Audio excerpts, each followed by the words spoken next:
We continue our breakdown of the NFL draft with Phil Savage, the executive director of the Reese Senior Bowl. And Phil, yesterday we talked about the quarterbacks. Today we're going to throw the running backs and tight ends together.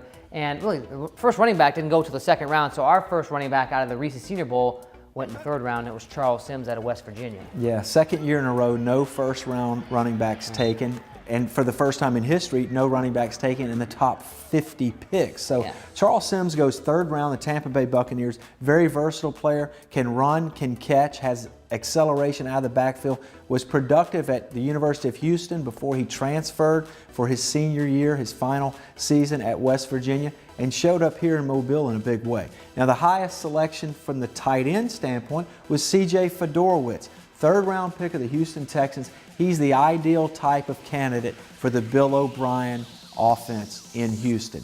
He's big, he can catch the ball, he's got more separation quickness than people expected, and he can become a very good end-of-line blocker as well.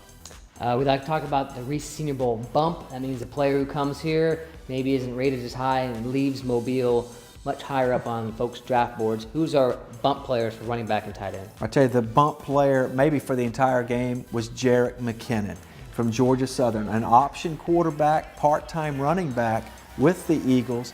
Comes to Mobile as a running back exclusively. He improved each passing day. That got some momentum going for him into the combine. Then he shows up in Indianapolis, reps out 32 benches, runs 4.41, jumps 40.5 in the vertical, 11 foot in the broad.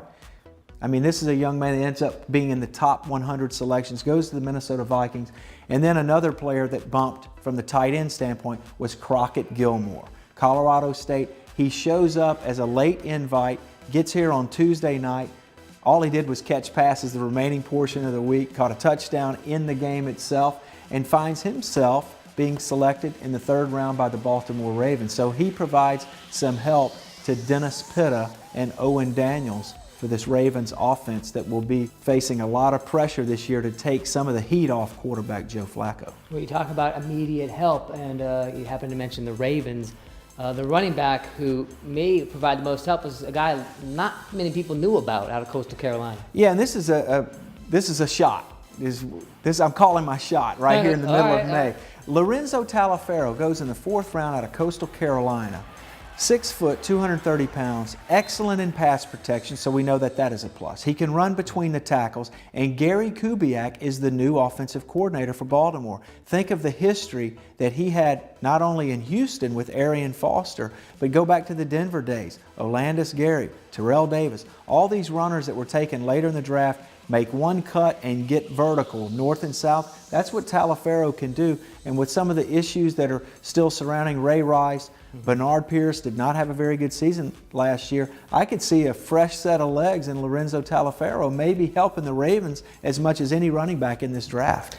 Some of the best video from Reese Senior Bowl week was him in pass protection against Telvin Smith from Florida State. He was driving Telvin crazy, could not get around LORENZO in pass protection.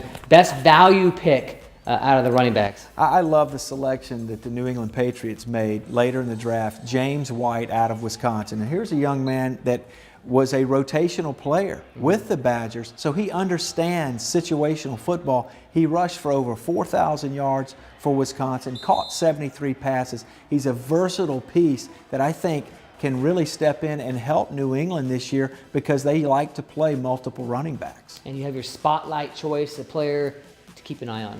Yeah, my spotlight for the running back situation is Jay PROSCH, who is actually a fullback, but there were only 3 old school two-back fullbacks taken in the draft. Jay PROSCH goes to the Houston Texans, and so that leads me to believe that the Texans under Bill O'Brien will play some two-back offense, and of course, Jay made a living at Auburn as the lead blocker for Trey Mason. They'll ask him to do the same thing in Houston. All right, there are your running backs and tight ends. Here as we look back at the 2014 NFL Draft.